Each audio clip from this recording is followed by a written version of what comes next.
me get a beer. All right, the Hangout on Air is live, and I have no intro because my production values are shitty. So, anyway. Honk honk. Kill yourselves. Oh, yeah. Yes, I love that. Your real communism hasn't Salvation been tried. is 2 meters of rope away, folks, or a tube in a car in a garage. Something like Or that. bleach, or, you know. I don't recommend There's drinking bleach options. unless you hate yourself and want to suffer as you die. Well, I would recommend that to every furry, but, you know. Yeah. All right, so what do you guys want to talk about first? You recommend bleach or suffering while they die? All of it. Okay. All of the above. By the way, I'm Darren, internet asshole. James is total weeb, or well, no, he's a Marvel, whatever you call a Marvel tard. Yeah. I guess because most of my fandoms are Marvel, but I'm actually a prop junkie. Right on. Yeah, I mean... I am a super nerd normie. I like a lot of the just baseline shit, but I also hate a lot of the baseline shit. Basic. Oh, shit. I'm afraid you have basic, bitch. Okay, okay. Well, what do you call wearing this to go see Endgame? Shit, I don't even know what that is. Fucking It's Tony Stark's newest arc reactor. It's the one where when he taps it, the nanobots form a suit. Oh yeah, I recognize that from. Oh, you mean Infinity what like War. Extremis was supposed to be until they fucked it up? Yeah, basically. That shit. Yeah. You mean how they ruined like a great storyline because Guy Pearce needed to ruin another fucking movie? And hey, man, if you guys want to see me suffer, I'm more of a DC fan. So. Oh, bless you. Yeah. I am probably the not only of the movies. person. Yeah, I'm probably the only person in the world. Unless it's Tim Burton Batman or it's fucking Nolan Batman, I don't know. I mean, I'm kind of a Man of Steel apologist, but yeah, I am probably the only person in the world that openly admits I liked Green Lantern. I've never seen it. Hal Jordan was always the least fucking interesting Lantern, so who gives a shit? Yeah, well, I mean, then again, I mean, I'm a Ryan Reynolds fan. Was it Hal Jordan's not the black guy, right? He's the white one. No, Hal Jordan was the original. Jon Stewart's the interesting one. Kyle Rayner's the emo bitch artist, who's still somehow more interesting than Hal. Yeah, and what's Girl in a fridge? Yeah. Girl in a fridge. The most interesting thing Hal did was turn evil and kill like most of the Green Lantern Corps, if not all of them. I can't remember which. When your character has to turn evil to be even slightly interesting. Yeah, didn't he go yellow or something like that? No, he turned into fucking Parallel. Literally because nobody gives a shit about him. Yeah, and then he became like the White Lantern because he was the only one that could handle the entire emotional spectrum. And then there's Alan Scott, the OG, who's like grandfathered into this gay ass Corps because he's too cool to be associated with them. Yeah. I just know Hal Jordan was the first one. There was a black one, a gay one, and I think there was a squirrel. Oh, Chip? Yeah, there was like there's Mogo, the planet. Oh yeah, I mean I know, but like I just like the ones that like stick out in my head there was Hal Jordan, the black guy, the gay guy, and the squirrel. That's Jesus like how Christ. Is how much I follow comics. Don't forget Red Hitler. Most of what I know about Marvel is like from the Injustice video games, which means I don't know shit. I just know who some of the characters are because they have a pretty wide cast in those. Like Atrocitus seems pretty rad, but the fact that he has like most of his powers are based on a killer cat is kind of weird.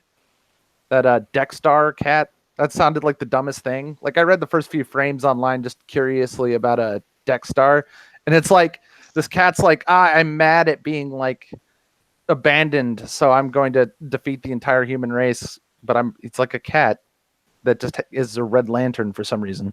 Oh God, no! You want to talk about stupid? Well, cats are godless killing machines. No, that's bears. Oh, either way. Yeah, no. You want to talk about stupid comic book cats? The friggin' cat from Captain Marvel. It shoots tentacles out of its mouth. That's like ripping off the Men in Black films. Fuck off. Yeah, no, but apparently it was actually in the comic books, and this I'm cat sure it was. And like everything else associated with Danvers, it sucks dick. Well, yeah, she's known in Comicsgate as Carol Manvers for a reason. Holy shit, dude! Some of the frames of art I've seen of her, she has man shoulders, a square jaw, flat chest, flat like ass. male cheekbones, flat ass, and I'm like, that's a man. It's like, a man, baby. Yeah, like what the fuck? Yeah, and of course she's like a completely like super man-hating bull dyke at that, and I'm just like, oh, come on, it's so one-dimensional. Yeah, there was actually a meme I saw that had the black chick. Yeah. Even give us the Muslim at this point. Oh, God, yeah, no, there was a meme I saw that said Captain Marvel's ass, America's ass, and it's Captain Marvel has a better ass. Have you seen the comparison between her and fucking Spider-Man? Like, holy oh my God. Tom Holland. Tom Holland actually has. What a wonderful little twink boy Tom Holland is. Like, this is sad. I mean, in order to be a spider anything, you got to have a great ass. It's like the fucking trademark. Yeah, but I mean, like seriously, when they put the casting call out for Captain Marvel, did they say must have no ass?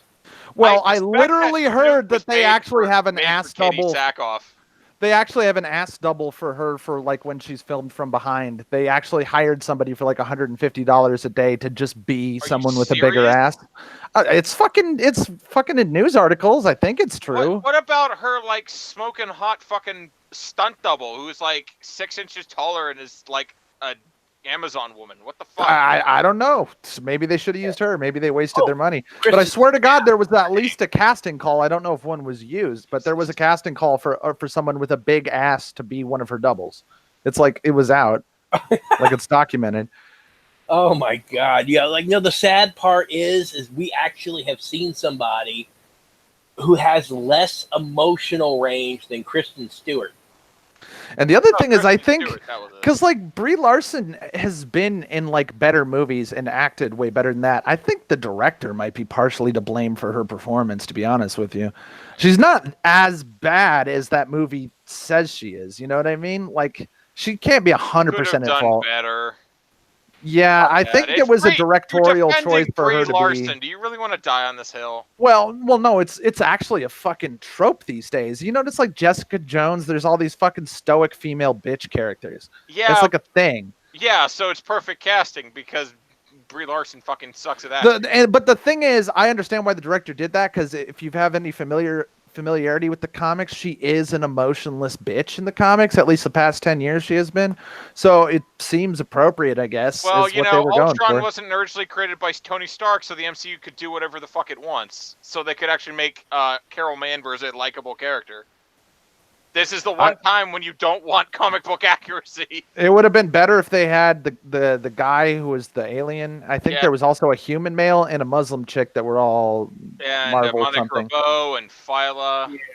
Yeah, I heard the Rabot chick was the one that would have been more awesome. And you could add your diversity casting and all that shit. It could it's like how I mentioned Jon Stewart. Like Rabot was also a cop. She led the Avengers for a while. Yeah, and see, I mean, I actually, when I actually went to see, Endgame, when they had like the $5 tickets for the afternoon showing. Right on. And I was like, okay, like when I sit there and saw, Captain Marvel, she shows up in the beginning. I got spoiler warnings. We can just go for it. I don't give a shit anymore. Yeah, well, she shows up in the beginning and and does something quick, and then she's gone. And then she shows up as a hologram in like a group conference call, and then she's gone. And then she doesn't show up until the end when she single-handedly runs right through a massive battle cruiser. But I was like, I have to give. Did they at least not give the kill shot to Thanos to her? As long as they didn't. Oh do that. she was instrumental in getting the kill shot done, but she had nothing to do with it. See, this is why Game of Thrones people, I feel fucking irritated, because everyone says Jon Snow got cheated, and I'm like, really? He did everything but get the killing blow. I can understand being mad, but everybody's more mad than is necessary about it. But I don't know. I don't mean to change the subject because we're still on Marvel. It's just the thing I know the least about. He also didn't he had multiple times where he actually could have gone up to But he just didn't. He just fucking stood there. Well, one of the things that makes it harder for me to be sympathetic to the Jon Snow character is because he's a retard. He's much smarter in the book. There's that too. He's such a bumbling idiot that I thought it was appropriate that he kept getting close but just couldn't pull it off, because he got close to the Night King like 3 times. And the Night King just bitched him out. Just Mueller just showing that it's like, wow, but the thing is, standing there. But the thing is, like, I've seen so much cape shit and fantasy shit where a villain just gets repeatedly bitched out, like it's Kylo Ren syndrome, that I liked it that the hero just repeatedly got bitched out by the villain. The villain should always pwn the shit out of the... It's like a pro wrestling trope. This is the way you have to build tension. The villain has to win virtually every engagement except for the last one. The villain has to win 90% of the fight or there's no tension. If you're repeatedly owning the villain or the hero always, gets what he wants, then it's just boring. Yeah, so I liked that Jon Snow was completely fucked over every single time and just didn't even get anywhere near this guy, and he's so fucking powerful, and the only way anybody beat him was a cheap shot. And the thing is, I would have accepted literally any character. And the other thing is, everybody says Arya Stark is a Mary Sue, which is the farthest thing from the truth. And it humiliates me. It weakens every Mary Sue argument anybody ever makes if you call a character who's been training for 7 fucking seasons to be a badass. And her specific skill set is designed to sneak up on a powerful character and kill them with a coup de grace. That's what she does. The problem is that they showed her being like almost defenseless against White Walkers in the episode. If she was fighting anyone else from what I've seen, I could accept that.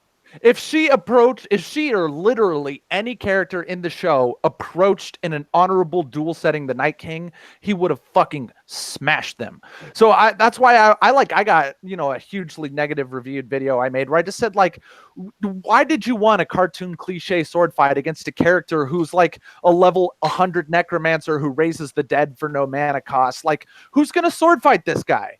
Like, why do you think he would let anybody do that? He knows that Valerian Steel one-shot kills him. Why would he let anybody get close to him unless he was being an arrogant dumbass and thought he had won? Every time a Night King has ever approached a battlefield is when the battle was fucking over and victory was assured. And, he had obliterated Winterfell, and that was the only time he ever exposed himself. And then the one rogue character got lucky. Like, it made sense to me. It could have been done better, but it didn't make no sense. And everybody says it makes no sense. And I'm like, I don't think so. I kind of liked it. It doesn't make any sense. It's just like... And the thing is, Rian Johnson has ruined everything for all fantasy and sci-fi. Because the problem is that everybody's making those jokes about subversion and subverting your expectations. And the thing is, Game of Thrones was literally, as a franchise, intended to be a subversion of the fantasy genre, where the heroes don't have plot armor, unexpected shit happens, and it's less about combat and adventure and more about intrigue and fucking, politics. That's the first 4 seasons. That's all the books that we have up to this point. The show is 4 seasons past the books at this point. So the show's just making shit up as it goes along. And the show, by about the end of season 5, had devolved into a predictable cliche adventure combat show. So it completely ruined itself. So the one time I saw something that was somewhat subversive of, the wrong character gets the kill shot out of just necessity, like she's the only one who could have done it. And I was like, I'm okay with this. I don't like it, but it makes enough sense. And I was like, hey, I did not expect that. But everyone's like, oh, you mean it subverted your expectations? Lol, Ruin Johnson, lol. And I'm like, actually, unfortunately, Roundhead Johnson fucking ruined that for everybody. You can't, now you have to fucking suck the dick of the audience and give them exactly what they want and exactly what they predict, or they throw a bitch fit. So honestly, I hate Game of Thrones fans. I fucking hate my fellow fans of the series because I've been fed up, sick of this fucking series, and just hate watching it for 5 years. Where were you guys when season 5 ruined everything? Like I felt like John the Baptist crying in the fucking wilderness. So anyway, that's my Game of Thrones rant. It's like it's already over. The only reason why I moderately liked the episode is because my expectations are fucking in the 7th circle of hell, dude. I don't care. Yeah, see, there's a difference between, doing something unexpected versus your movie is shit And well, you just don't understand it because I was subverting your expectations. It's like, no, dude, you suck as a fucking writer. I didn't laugh. It would have been better if Jon Snow killed him. However, I think Jon Snow would have killed him in a similar fashion. You have to cheap shot coup de grace this guy. The Night King is so comically overpowered, it's insane. Yeah, I mean, and my major gripes were with the video were most of what Mahler talked about. It was a tactician's nightmare. There was a lot of bad camera choices. There was a lot of horrifically bad extra work, and the plot armor is unbelievable. How many times characters should have died, and then it cuts away and they're fine, like what Mahler said. That's what's wrong with the episode. The Arya shit is like the least of the problems with that episode. Oh yeah, see that? Yeah, part of the problem, like speaking about Rian Johnson. With the entire Star Wars thing, is like in the first movie, yeah, every character did have major stuff, but it was pretty clear cut who the protagonists were, who the antagonists were, who the main characters, who the secondary and supporting were. It was like you knew what the hell was going on. But then they sit there and they get into the Last Jedi, and it's every character is a main character. Every character is a Marvel hero. syndrome, because ensemble cast shit is way harder. It's so much harder to do. An ensemble cast is way harder to do than having a primary protagonist. Yeah, and I actually ensemble cast, you have like a main cast of characters. No, I actually managed to convert I actually managed to convert somebody who was like, oh, well, if you don't like it, you're sexist, whatever else. Until I pointed out to them, I'm like, look, go take a look at that movie. Now take Rose and Finn out of it completely. Does it change the movie at all? No, almost all of the scenes in that movie do not move the plot forward. Yeah, almost nothing. The actual plot of that movie, that movie's like 2.5 hours. It fucking is the actual plot moves over about 35 minutes of it, and then there's just so much filler.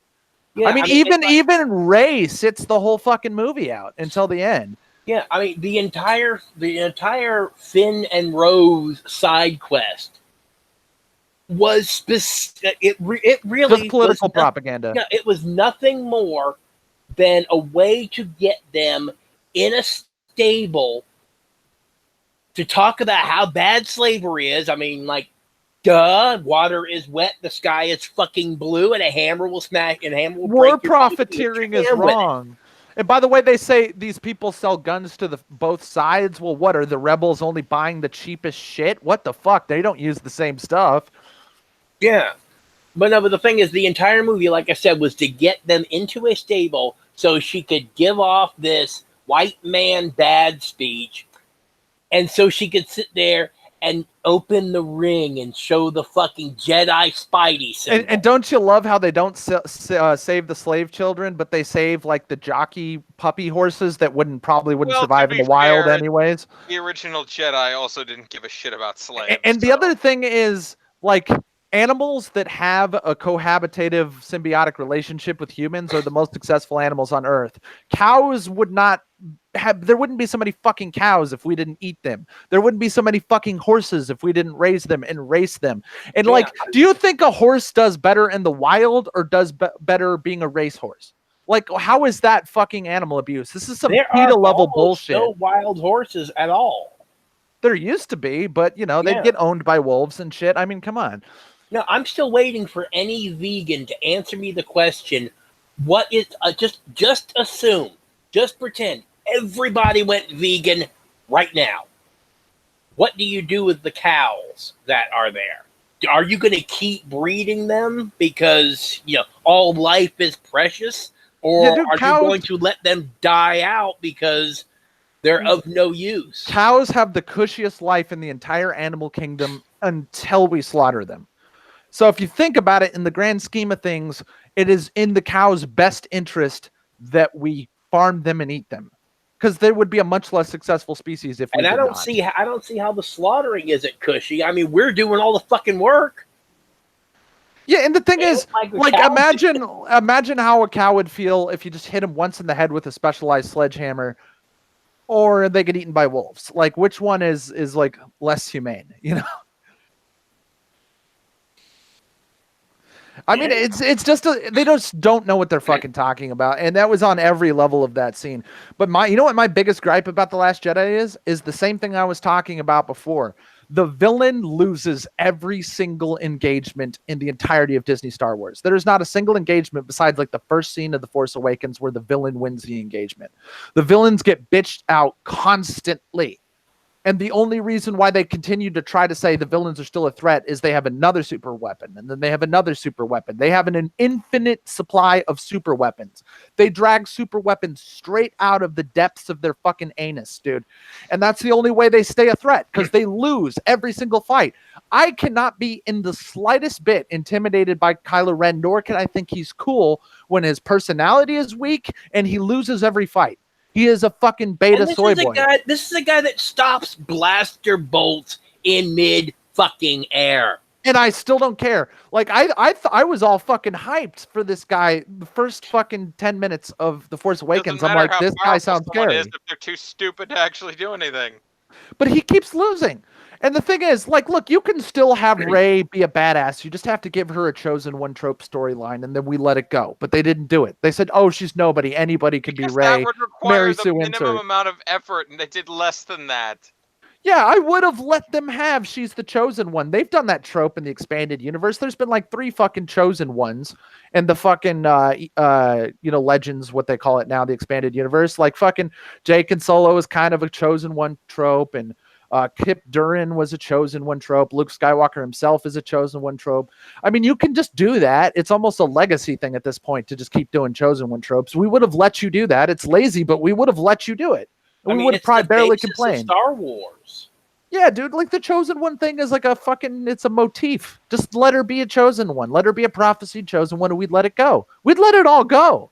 We'd even let her be. I mean, we would have complained about her beating Kylo Ren, but Kylo Ren's such a bitch, we would have let it go. You know, like fucking, but you can't have your cake and eat it too. You can't hype your villain and then have the villain be humiliated. And your villain can never be intimidated unless he wins. Why was Darth Vader intimidating? Because he won every single engagement he was in. He beat Luke Skywalker's ass. He beat the Rebels' ass. He beat everyone's ass. That's why he's scary. And he beats ass. Yeah, and the fight between Luke and Darth was realistic because, okay, first, Luke loses a fucking hand. He's not skilled with this thing. And everyone says, like, oh, Luke Skywalker is a Mary Sue. That is false. Anakin Skywalker is only a Mary Sue in the movies. This is a fair criticism because if you take into account the expanded universe shit surrounding Anakin Skywalker, you see the stages of development he goes through. However, those aren't in the movies. That you can't use that argument when you're criticizing the films. The films at least have to touch on. No, but I mean, at least in the movie, but Anakin still got bitched out by fucking Count Dooku, so it's not like he won everything. That's the thing. Is that but nobody likes that movie. That's why people. Yeah, dude, it's the worst movie by far, except for The Last Jedi. Like Anakin, like I don't really consider him a Mary Sue because even though the universe shaped itself around him, there was because he was there was an attempt.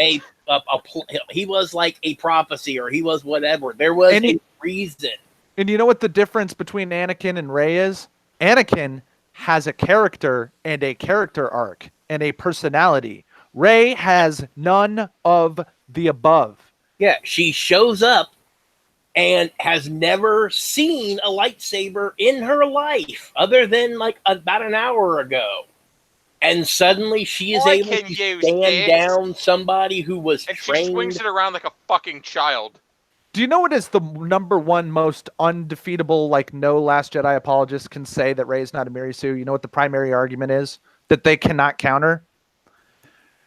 Every character around her falls in love with her.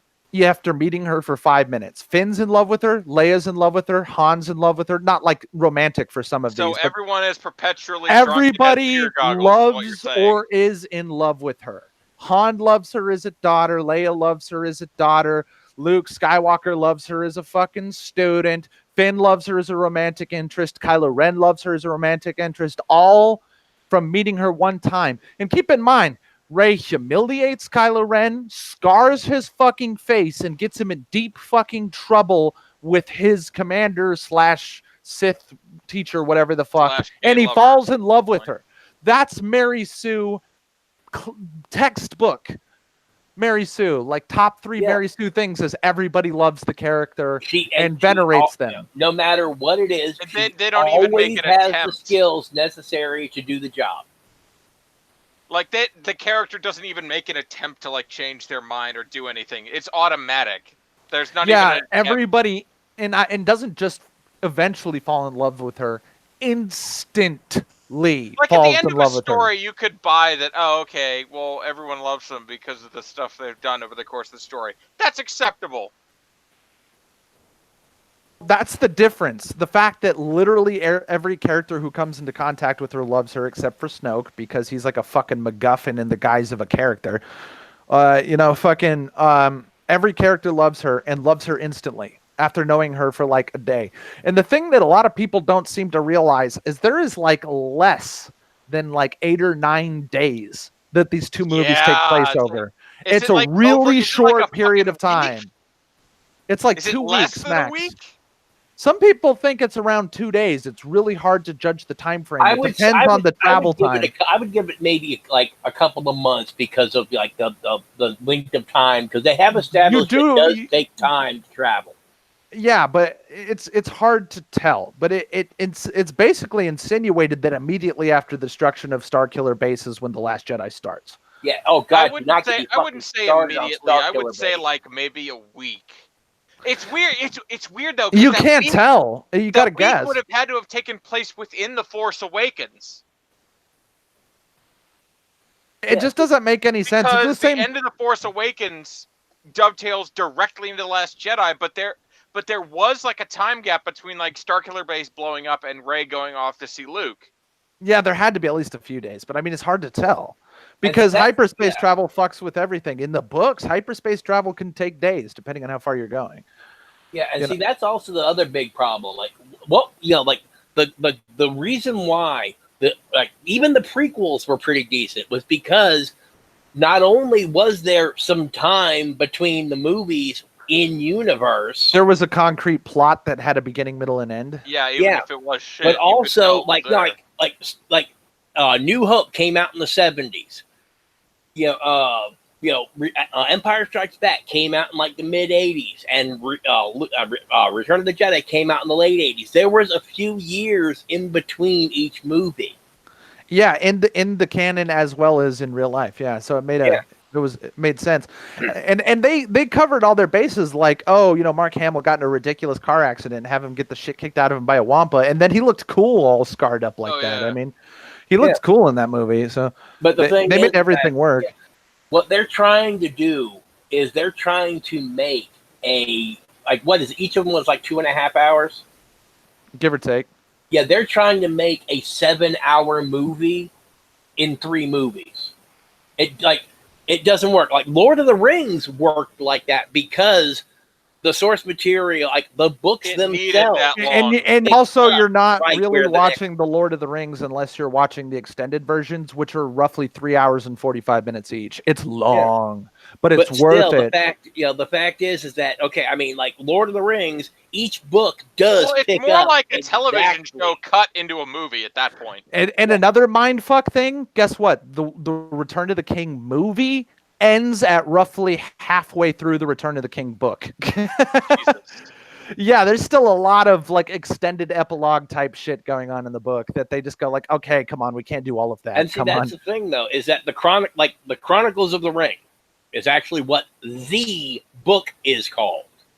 The Hobbit is the prologue. Yeah. Yeah, and the other 3 are the 3 volumes of one book. And you want to talk about some bad sequels, boy, fuck the Hobbit movies. Fuck them so hard. They're so terrible. You take Peter Jackson ones over that? The thing that blows my mind is everyone thought Peter Jackson was the next Spielberg, and he was like a god. And then he made King Kong, which was terrible. He made like The Lovely Bones, which is terrible. He made the Hobbit movies, which are terrible. or produced it or written it or something. I don't remember if he directed it, but he was instrumental. Yeah, dude, Peter Jackson turned out to be a hack. He had like one masterpiece in him, and that was it. Yeah, I really don't pay much attention to who does what movie. Abrams.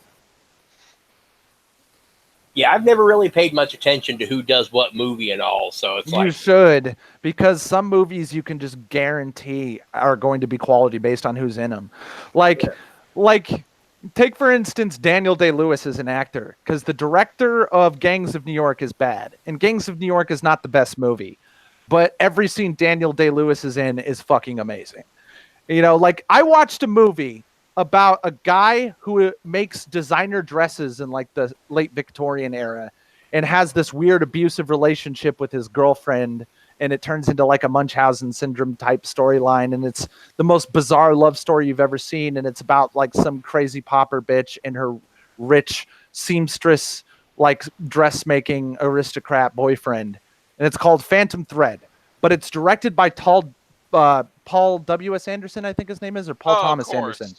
And it stars Daniel Day-Lewis, which means the subject matter sounds like ridiculous chick flick uninteresting, and it's an amazing movie just because of who made it. Well, it's so good. I mean, it's not There Will Be Blood, but it's still of exceptional quality just because of who made it. It matters who directs things. It really fucking does. If the Coen brothers made it, it can't be bad. They have some movies that aren't great, like Burn After Reading, I think is overhyped, but they also made fucking Fargo and No Country for Old Men. They're gods of directing. You know, Paul Thomas Anderson is a fucking god. You know, the guy who made Grand Budapest Hotel, I forget what his name is. He has a similar name. Great movie. Even though it's a cornball story, it's a fucking amazing just because of who made it. You know, you gotta care. Roman Polanski does make great movies, even though he fucking anally rapes children. You know, fucking shit like that. Like, there's just some talent that's undeniable. Also the moron who makes the Resident Evil movies also made fucking Event Horizon. I've only seen like 2 bad Tom Cruise movies, by the way. I love him as an actor. Tom Cruise is a great actor. Like, Oblivion was kind of shit, and The Mummy was, of course, shit. That wasn't his fault. Yeah, it wasn't his fault. I mean, the Jack Reacher movies, even though they're kind of a betrayal of the source, they're like the second coming of The Bourne Identity. I fucking love those movies. You know, I fucking love Tom Cruise. Even as old as shit as he is, he's still fucking awesome. Mission Impossible Fallout, by the way, is one of the most overrated movies I've ever seen. It was sold to me as the second coming of Christ, and it was Tom Cruise, not my favorite Mission Impossible. Yeah, but Tom Cruise movie is not good. Was bad. It's not Tom Cruise's fault. It's the negative. The Mission Impossible Fallout was modestly good. Okay. The best Mission Impossibles, ironically, are the 2 that are directed by J.J. Abrams. Mission Impossible 3 and 4 are the best ones. Yeah, because it's dumb action, and that's the thing he's good at, is something that doesn't require any But they're way better than, like, Star Trek. Like, we're talking like J.J. Abrams was actually on his game. First of all, because he didn't write these. Yeah, he just directed them. There's the answer. And he can direct action. You gotta, not as great as some people, but he can. He's competent, and when you combine Tom Cruise and the stunt coordinators and the fight choreographers that worked on that show, you know, it carries through. And I think they're also the best. I think he might have actually written Mission Impossible 3, which is, in my opinion, the fucking best one. I argue with people. J.J. Abrams, I think. He wrote Mission. Oh, Jesus. I think he has a co-writing credit. Okay, well, that's. But part of the reason why that one's amazing is because it introduces that hot chick who's in like half of them, and she's actually a really good actress. Tom Cruise is in it, and the villain is Philip Seymour Hoffman, who's never made a bad movie in his life. So, you know, if you got Philip Seymour Hoffman as your villain, yeah, he died of a heroin overdose. He got fentanyl fucking OD'd. You don't do heroin, kids. They're starting to cut that shit with fentanyl, and that will kill the fuck out of you, even if you think you're taking a modest dose. Don't do it. Fentanyl is. Oh yeah, fentanyl. He got fentanyled, yeah, basically, and which is terrible because he's made some of the best movies of all time. Philip Seymour Hoffman is in my fucking like stable of best actors ever. Like, right, this is the reason why I have the utmost faith that the Joker movie will be good, no matter what it is, no matter what they're doing with the character. I have the utmost faith in Joaquin Phoenix. He cannot have a bad performance. It's impossible. He's so fucking good. And if you want to see a god tier movie that you wouldn't expect to be a god tier movie, go see The Master, which is Joaquin Phoenix and Philip Seymour Hoffman. And it's basically sort of a wink, wink, nudge, nudge story about Scientology and fucking L. Ron Hubbard. It's brilliant. It's so fucking good. Like, he can't fuck up. He can't fuck up, dude. The Joker's going to be great. It's going to at least be a B- movie, guaranteed. Yeah, the sad part about Scientology is L. Ron Hubbard started that on a bet. Friend of his was saying, "Hey, if you make a religion, people will follow it." And he was like, "No, I don't think so." And so he wrote Dianetics. Yeah, and dude, the Master is a great deconstruction of what goes on in a cult. It's just he bullies his way through the bullshit he's spewing with pure charisma. He just sells everybody like a con artist. That's what he was. He just was a fucking god tier salesman. He was way better at fucking selling a cult than he was at writing books. I'll tell you that. Yeah, that's the thing that a lot of Scientologists like don't like. People to remember is L. Ron Hubbard was a sci-fi author. Yeah. I mean, it's like you would think anybody would be looking at, the friggin' whole, the whole thing, and be like, okay, you're talking about this all-powerful alien imprisoned other aliens in spirit form on a planet with life, while to protect life from the aliens. What? And I was actually speaking about Scientology. Sounds like your average anime. Let's be honest. Yeah.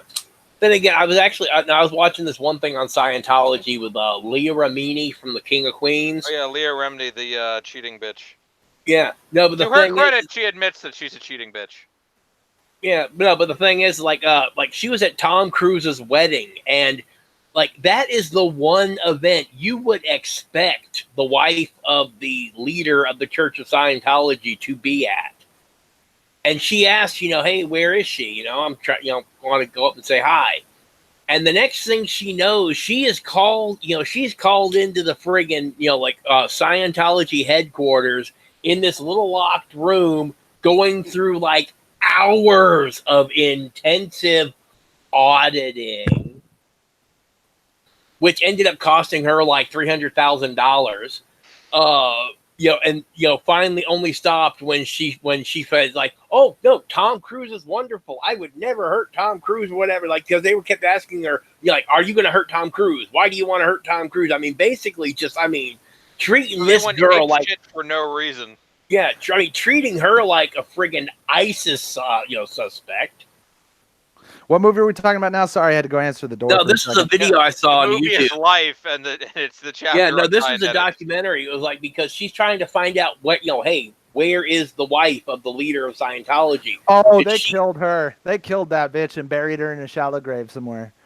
Well, no, supposedly she's actually at at their retreat house in California. She's alive in the same way Ruth Gator Binsberg is still alive. Come on. Yeah, maybe. And I find the RBJ is or what's her name, RBG. Yeah, I think she might be dead, dude. And even if she isn't dead, come on, she should retire. Yeah. I mean, dude, she's unfit to serve at this point. She's way too old. Isn't she like 90 or 89 or something? She's really old, and not a healthy 90 either. Not a healthy 90. No, personally, I think she's actually alive because even the Democrats know they could not cover up if she had died for that long. And I bet you they just keep her off camera because she might be kind of a dementia-ridden vegetable at That's this point. probably actually it. She's probably what it is on the bench. And they can't afford to let Trump appoint another person. The thing is, Trump is going to get reelected in 2020, and he is going to fill her spot. She's not going to go another 4 years. Because the Democrats are too stupid to put up even half good fucking opponent, because he really should. They don't have one though. Well, they won't fucking promote the people that are competent. Yeah, they have these disillusions. Because I honestly believe promoting someone who would be capable of defeating Trump. Because it's all about whoever they backed. They always pre-crown whoever it is, and then bury everybody else. They are going to attempt to sabotage Biden no matter what. I don't think either of these people could beat Trump. Biden really is probably the only one that's actually got any chance. Which is why they're going to take him out, because they don't want that. I only think Biden has a chance in the way that the Dems are currently running things. I think if they threw themselves behind either Yang or Bernie, they would have a snowball's chance in hell. I don't think Biden can beat Trump. I don't think Kamala Harris can beat Trump. Cory Booker cannot beat Trump. Oh my God. I don't really think Bernie could beat Trump, but he'd be like one of the guys who's got a chance. I feel like Biden might have a chance just because of the Obama odor that still lingers on his body. Yeah, but I think we have enough ammunition on him that he was a segregationist. The creepy Joe Biden thing is the easiest meme ever. That's going to work better than because none of that would Hillary. actually matter against Trump, but they'll use it to take him out on their own side. Well, and the thing is, Biden was classic do nothing vice president because the VP job is supposed to be do nothing. And there's been some VPs who have done a lot more than nothing. Like Dick Cheney was the unofficial president of the United States for 8 years. Yeah. But and fucking Bush was a do nothing president. Or at least it's hard to tell. There's some people like Styx who thinks that Bush was more Machiavellian than we realize, and he might be right. But it was Cheney who had all the control. He never really wanted to be president to begin with, as his parents would not let him. Yeah, like they fucking say about Trump, like, oh, he did it on a bet. He doesn't really want to be president. You know how much money he's lost to become president? This is the first time he tried, because I think he's ran twice. But it was like meme candidacies. Yeah. And this time he's like, watch me, bitches. Because you take one look at the Republican field back in 2016. Jesus. Their fucking front runner was Ted Cruz, who literally nobody outside of the state of Texas likes. He's a fucking religicon, politician snake. I would have had to oppose Cruz simply on the ground that he was born in Canada. It doesn't matter American citizen or not. He was not born on U.S. soil. Yeah, he's a fake candidate. Yeah. He doesn't qualify. I don't give a shit about his dual citizenship. He did the other candidates. Like he stole votes and shit. You remember that? Yeah, there was some fuckery going on. But no, like Trump, like as an effective president now is kind of a joke. Like the Trump from 2016 could beat Trump now, but you know. Well, I think he's done admirably well with the record amounts of obstruction. Like Jesus, if you think the Republicans constantly obstructing Obama was bad, just look at the last 3 years. I don't even talk about that. I'm talking about his first 2 years in office where he had the majority to do shit. He really should have tried to blitzkrieg, but he tried to slow play. He tried to slow play a lot of his policies, and he only focused on his tax shit. He really should have rammed through the wall while he still could. No, he still would have had ass loads of opposition from the Republicans, but that's when he could have. Yeah, so I mean, and it's been a delicate situation for him because the Republicans are only now sort of falling in line. He had a lot of in-party opposition in the first 2 years. Yeah, because they benefited from the same tactics that the Democrats run. Imagine that. They're slime balls, huh? Yeah, and that's one of the things that progressives don't really seem to realize is the progressive and Democrats now are doing the shit that the Republicans were doing 10, 15 years ago. Because it's, to me, like the main thing that I feel like is the only real dividing line is which party is more of a corporate fascist party. Because they both are to an extent. And for a while, the Republicans were the corporate fascists. And now the Democrats are the worst corporate fascists the fucking Western world has ever seen. Yeah. There's not a chance in hell I'm going to vote for a Democrat, like for the next who knows how long until they stop this fucking shit they're doing, backing corporations, subsidizing corporations, and allowing corporations to violate our constitutional rights. Oh, but the Koch brothers, what is this, 2005? Yeah, fuck off. I don't give a shit about them. Yeah, Lilith's all butthurt. Trump's not going to get reelected. It's going to be Bernie Sanders. Yeah, fracking in the coal industry is bad, but it's not. It doesn't really directly affect my life. I'm sorry if I act like any reasonable voter should, and vote in my own self-interest, as you should. Yeah, don't worry, Lilith. You only have to put up with Trump for 6 more years. And guess what? We've been making great strides in green energy and backing off on pollution in America. Hey, take America and compare them to certain European states, let alone certain South American states, let alone any Asian state at all. We're doing just fine. The vast majority of global warming pollution, the vast majority of destruction, the vast majority of irresponsible toxifying the environment, China and India. Go fucking over there. Yeah, and the people doing 80% or 85% of the problem. Like, fuck off. Because right now, what we need to worry about is our fucking rights. I'm sorry, but there ain't shit we can do in this country if we don't have rights. And guess what? I'm sorry. I mean, I only know some people in Europe and some people in Australia who know that in America, this is about the only fucking country you have rights. All your fucking rights in Europe, in Australia, and Canada are provisional. They'll take them away from you in the blink of an eye if it's politically expedient to do so. You're only protected here. And guess what? Fucking Obama and all the Democrats now, who are worse than any of the Obama Democrats ever fucking were, and all they're doing is running down the Bill of Rights like a goddamn fucking outline checklist. Yeah, and like trying to tear apart every fucking one of those. I don't know. No, one of the things that I keep think that's gone, that's gone, that's gone, that's gone. Fucking, they've eliminated the First Amendment right as far as the press. They fucked with religious freedom. They fucked with freedom of speech. They fucked with habeas corpus. They fucked with your right to a fair and expedient trial by a jury of your peers.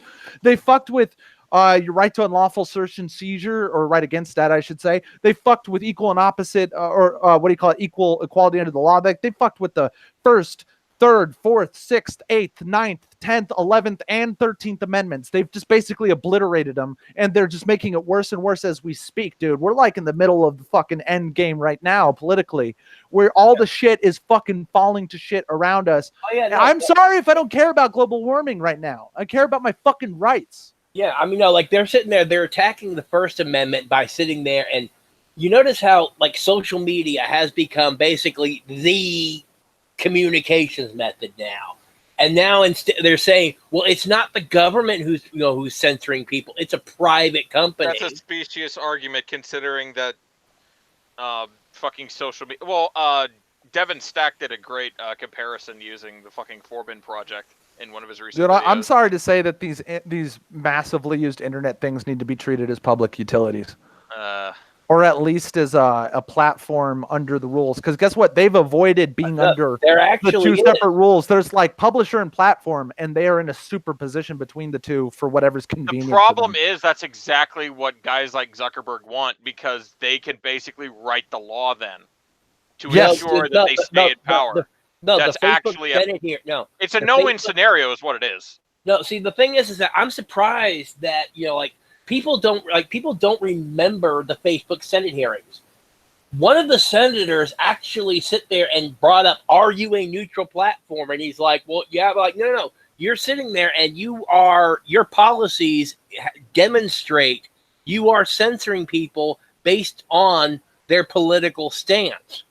That is not a neutral platform. You are a curated platform. Therefore, he even said you can censor all you want based on political thing, but by doing so, you are no longer a neutral platform. You do not enjoy the immunity, reliability from the things that are posted. And the other thing is, I think that literally any corporation that is subsidized in any way by United States taxpayer dollars should be subject to the First Amendment. Guess what? Facebook has government contracts. All these universities that are fucking with anybody to the right of Stalin are subsidized by the government. Dude, Trump should have automatically gone, Berkeley, fuck your pay. Evergreen College, fuck your pay. University of Missouri, fuck your pay. Fucking Yale, fuck your pay. Harvard, fuck your pay. Anywhere where they're doing this crazy shit where teachers are radicalizing and actually inciting violence among their own students, and in a lot of cases participating in said violence, fuck your taxpayer dollars. And before they at least had they at least had the courtesy of keeping it hidden. Now they're on fucking Dateline and Carlson Tucker and saying, yes, I want to teach the children to believe what I believe. It's like they're out in the open with it. I think professors are allowed to be loudly, obnoxiously progressive commie cunts as they want. But the thing is, they're organizing abusive, violent protests personally and participating, and they're inciting violence. Well, you can say fuck capitalism all you want, but they've gone way past that. Way past that. It's their culture, Darren. You're being insensitive. Yeah, fucking commie fucking Superman. That was such a great arc. I love that. Literally says "Commie Superman" on it. I've actually liked the few issue runs they've done where Superman lands in the USSR. Those are pretty sweet. Yeah. Oh yeah, Red Sun is pretty good. And I actually kind of want to see that movie Brightburn that Joss Whedon's doing, because the idea of like, what if the Superman kid was a fucking in a horror movie and killing people sounds amazing. There's also Superman DC from should sue, by the way, but Gods still. and Monsters, where he landed in South America. That was a pretty neat take. Oh, if he became like a Banana Republic rebel Superman. Yeah, literally, that's what Superman is in Gods and Monsters. It's a good film. That sounds kind of amazing. It is actually amazing. I don't know. I could never get into comics because I have such an. Well, it's not I don't think Gods and Monsters. I think. Well, it's a cartoon. Yeah, I know what you mean. Yeah. I have trouble getting into the actual basic stuff because I have like this very selfish interpretation of what I think a superhero should be, and part of the fun of comics is that everybody gets to have their own takes, and a lot of the takes are really hot takes. Like I hate Batman in the comics, in most comics, I should say, because I have like an idealized idea of what Batman should be, and almost no comic suits my interest of what Batman should be. Because like, you know how I joked a while back, you remember where I made you laugh and I said that like a lot of Batman comics are just torture porn? Yeah, I mean they kind of I don't like that. I like Batman as a fucking ninja. Like I want like Batman to be the stealth archer from an fucking Bethesda game. I want him to be I like the storyline like early Batman where he's a myth and nobody really believes in him. He's like a boogeyman. That's the best Batman. The Batman who walks around in broad daylight and is the guy fucking running the computer in the Justice League fucking space station. I hate that shit. I'm sorry. It is kind of just like it gets the point of why the fuck are you even here? Yeah, realistically, it's like when back when like Batman was it. There wasn't all of the other superheroes in world with him. Yeah, they could do that more, but then it's like kind of the way that DC went with it. Yeah, Batman's gonna get also like fucking Beware the Batman, which took some of the newer shit in Batman, but it went back to like, what if Batman wasn't like fucking with the Justice League and was actually dealing with street level crime? Yeah, because I really prefer that. One of the reasons why I love the Nolan movies is I really prefer. They went. Go ahead. I really prefer Batman grounded in a non-supernatural environment. Well, they also took the idea that like Pennyworth actually helps, like Pennyworth, like it's the type of Alfred where he has a machine gun. Yeah, well, yeah, and I know in a lot of comics he actually does some kind of spy level shit and helps out. You know. Oh yeah. He utilizes his SAS skills because isn't he like a former SAS Special Forces member? He's got skills. Yeah, but where the Batman actually uses some of that. Yeah, I've read some of the like most good Cartoon Network shows prior to 2013 or prior to Adventure Time, it got fucking shit canned and like stuck into fucking airtime hell. Because I do kind of like the Ward, you worthless fat cunt. I do like the camp version of Batman where it's just like the police call him in and shit, like he's the National Guard or some shit. I like that enough, but I like my Batman canon in that he is actually a vigilante and people don't want him to exist because that means that it makes the fucking cops look bad and the cops actually want to catch him. And yeah, you're talking about like the fucking Denny O'Neil and Neil Adams Batman of the 70s. Yeah, like, like the fucking original Tim Burton Batman movie, the cops try to pretend like he doesn't exist. Most of the fucking criminals don't think he exists, Yeah, but when you bring the Justice League into it, he has to be associated with them because if he was the lone vigilante thing, Superman would be looking for him to have a word about his methods. And like the nerd I am, I have written Batman fan fiction. Well, that's basically the world's finest. Well, no, I'm not that bad at it, by the way. And in my shit, if Batman is fucking seen by people, he presents himself in such a way that he doesn't look like he's a human being. Like I have him wearing shit that makes him look so jet black, like light doesn't reflect off of him.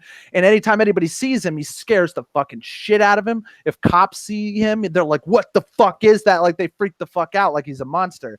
And most of the time, the fucking criminals don't see him. He blindsides people like a fucking assassin, fucking cripples the shit out of them, disrupts their operation and leaves, and they don't even know what the fuck happened. Like I like that Batman. Yeah. Where they're like, what the fuck happened? Did anybody see that? Like fucking look at the cameras. All the cameras have been disabled and shit. It's like he's like they got abducted by aliens type level shit where there's no evidence he was ever there. like that kind of shit. Yeah, everybody has, their thing. I mean, I'm Kubler-Rossing over Tony Stark right now, and even I don't write fanfic. Well, and it's not like I fucking really recommend checking out the fucking 90s cartoon Iron Man. That's a really great Yeah. It is campy, but it's actually very well done. Yeah, like no, there's one. He gets completely fucking bitch-owned and has to rebuild everything. And Tony Stark, I thought in the comics is I mean, he's wisecracking and sympathetic, but he's not like well liked. Fucking alcoholic. Like he's he's supposed to be a very uncharismatic asshole. Like nobody likes him, but they need him. Like that kind of dynamic. He's been both. No, the Iron Man, like the Armor Wars arc is him just going apeshit and making like people fucking hate him. Oh yeah, no, the Iron Man that I want to find is this Japanese anime that is like basically like a bunch of anime writers got together and gang bang raped Pokemon. Oh, you mean that shitty Marvel anime that was made to sell fucking toys? Like disc yes, heroes or some shit. That's the exact one I'm talking about. It's awful. You'd love it. I know. I want to watch it just for the whole thing. You can find it really. I honestly miss cartoons designed to sell toys. Like that's what I grew up on. Oh yeah, there's like absolute schlock, and then there's like there's a skill. Yeah, because I loved my Street Sharks. I had the fucking Street Shark figures. Oh god, I had Thundercats. I had all the fucking Ninja Turtles. I had like every Batman in existence up to like 1995. Like, oh my god. Yeah, no. The great thing about growing up is you get much better toys. Yeah, like I got to have RoboCop toys, like Swamp Thing toys. I had like fucking Terminator toys. All the Terminator toys were so bad fucking ass. I miss Terminator toys. I miss when they marketed rated R action movies to children. I really miss it. Wait, I think that's part of the reason why kids that grew up out like were born like 1995 on are fucked because they didn't let them see anything cool. No, nope. Yeah, like when I was a kid, I walked to school like more than a mile away. Oh, literally, you can't do that now. You might get raped. Literally uphills both ways because my house was at the top of the hill and the school was at the top of another hill, and so I literally had to walk to school over a mile in the snow uphill both ways. Yeah, me too. I grew up in Colorado. Same thing. And I got to like play unsupervised in the park and shit. Yeah, I mean, I would sit there like during the summer. I would be at a playground like 4 miles from my fucking house until like 10:30 at night. And I am so fucking grateful that part of my development, I grew up kind of poor because I had a lot of fun and I learned a lot of positive social dynamics being around a group of friends where most of the time what we did for fun was beat the shit out of each other with sticks. Like we had the fucking neighborhood fucking sword fighting league and shit. And we're just wailing on each other with sticks and backyard wrestling circa like 1998, like at the height of the Attitude Era, just fucking ruining each other with steel chairs and shit. Yeah. I mean, I miss like I'm drinking out of the fucking hose, riding in the back of a damn pickup truck. I mean, shit now, like yesterday I was actually out and about and I actually saw this guy getting pulled over for having kids in the back of the pickup truck. And I'm what's the fucking problem? Well, it's dangerous. It is dangerous, but I mean, that's still just pussified society shit. And you know what's one of the things I blame most? First of all, I've already done a rant before, I forget if it was on stream, bitching about if you raised your kid on the Disney Channel, you fucked your kid up. But the other thing I think is a problem that's much more widespread than if you raised your kid on Disney content is anything that the theme is the heart of the cards. The heart of the cards, the power of friendship. I think that ruined kids. I really think it did. Because it didn't. It's also a really super generalized and like I think it perverted the morals that I was taught by 80s and early 90s cartoons. Because it sort of gave these kids this idea that everything would be better if we were all friendly. And that you can actually defeat your opponents by being friendly to them. And if that doesn't work, then you should and tard rage. And I'm like it just didn't teach anybody problem solving, or I just felt like there's something seriously wrong with that. And it's more than just I hate that trope. Not by defeating what we hate, but by protecting what we love. That I think it really fucked up kids. I really think that was a bad developmental like that's thing. A huge misinterpretation of what you're actually supposed to do. Which Yeah. Which is rule firm but fair. Yeah. Or as Picard put it, justice without mercy is just revenge. Yeah. Yeah, and I mean, like, most of the shit I was taught, and what really bothers me about progressivism is I do this rant all the time, is like I was taught by like G.I. Joe and shit like that, Power Rangers, is like, oh yeah, this kid's in a wheelchair, but he's just like you, or this kid's from India, but he's just like you, just make friends and shit, and like, oh, this kid's from Mexico, but he's just like you, or this kid's a different religion, and it was all about find common ground. Disingenuous. But they never told me to cater to the kid because they were Muslim or in a wheelchair. They just said make friends and treat them like everybody else. Yeah. But now we're being told, no, you must fucking venerate and uplift people who are different. And that's what's fucked everybody up. Yeah. Because I was taught just be fair, be fair, be fair. That's not what any kids have been taught lately. And I got to wonder what the fuck kids have been watching, dude. Because what the fuck? People are like 20, 25 right now are shows retarded. Made by NBs who have had no real struggle in their life. They can't draw. They don't actually pay attention in art school. So they think inspiration means copying anime, and yet all of their precious anime is like been studying like older shit like tokusatsu or even, heaven forbid, Western art. There's so much old anime that's actually based directly off of Western shit. The entirety of anime is based on fucking Scrooge McDuck specifically. Yeah, and you know what's a funny thing is I'm going to link you guys a video that I watched after the stream.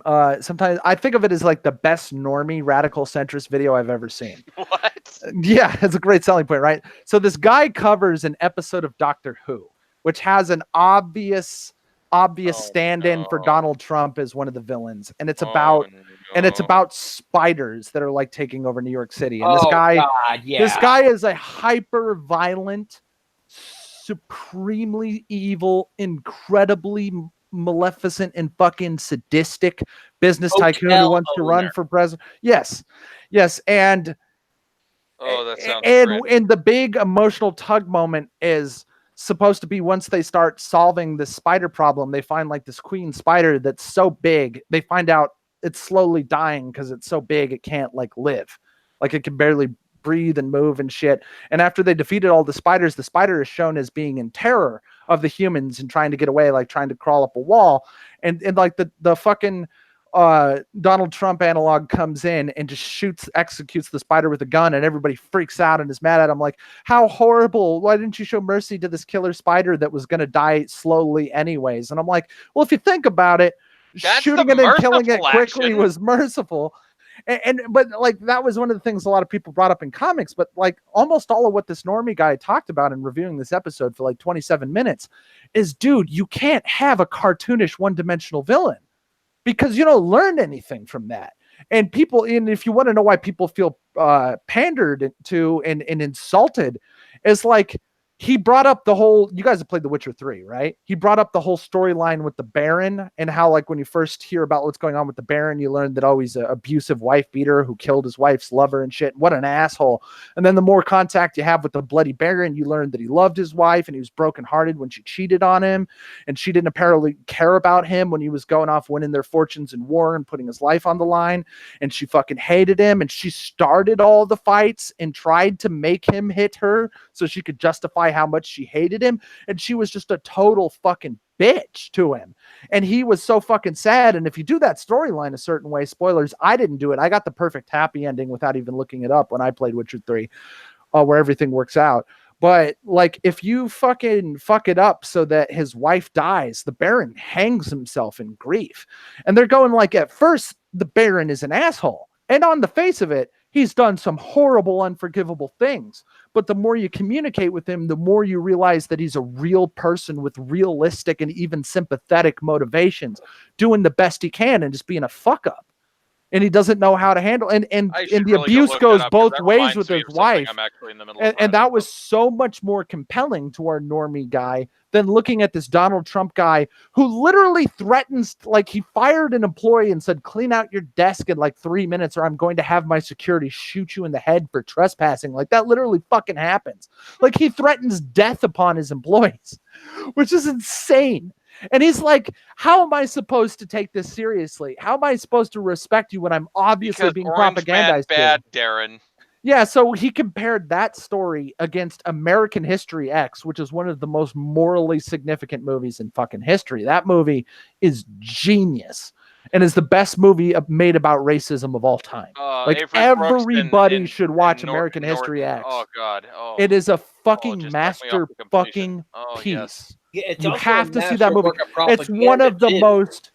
It's one of the most like pulls on your heartstrings, emotional fucking holy shit that hurts to watch movies ever. And it's about neo-Nazis who fucking kill black people. That's what moves people and teaches people lessons. So he puts one of the best video games of all time, at least one of the best morally ambiguous video games of all time, and one of the best moral messaging movies of all time against this cartoon shit. And he says, look, you wonder why Get Woke Go Broke doesn't work, because you don't know how to teach people morals. And guess what? I'm the cartoonish guy who fucking goes 0 to 100, and I'm not ashamed to say progressives are immoral people, period. You have to be immoral to support progressivism, and you have to be a pathological liar who is incapable of honestly assessing reality. So how could these people ever teach anybody anything when they're the most delusional people who have a completely inverted morality system? Of course they can't teach you anything. If they're writing your Doctor Who, of course they're going to fuck it up. Because they can't fuck it up. Because emotionally, they're still children, and children can't really teach you anything because they're not even children, dude. They're twisted. Children have a better sense of fairness, morals, and gray areas of fairness and morals than these adults do. It's an insult to children to compare these people to children. That's how bad it is. They are fucking psychopathic.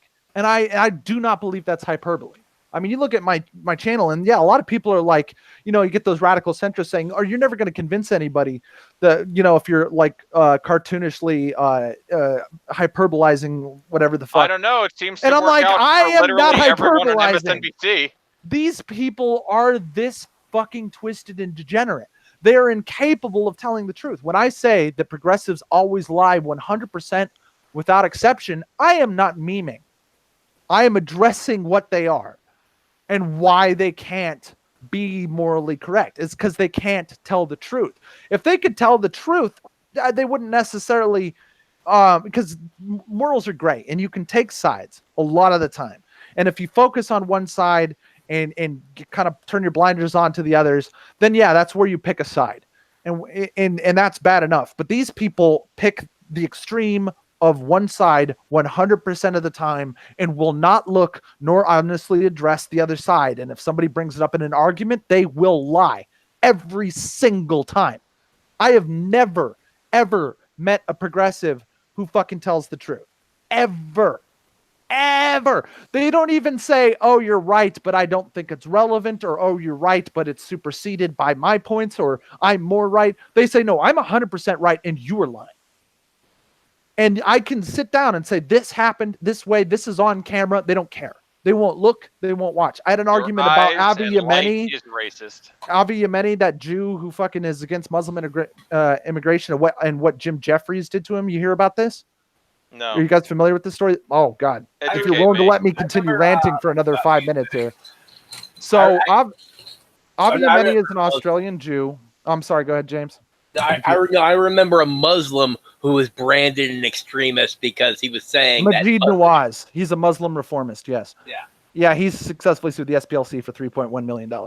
Yeah, which is great. So Avi Yemeni is kind of like a semi-red-pilled Jew from Australia who's against Muslim immigration. And of course, it's in self-interest, and why wouldn't it be?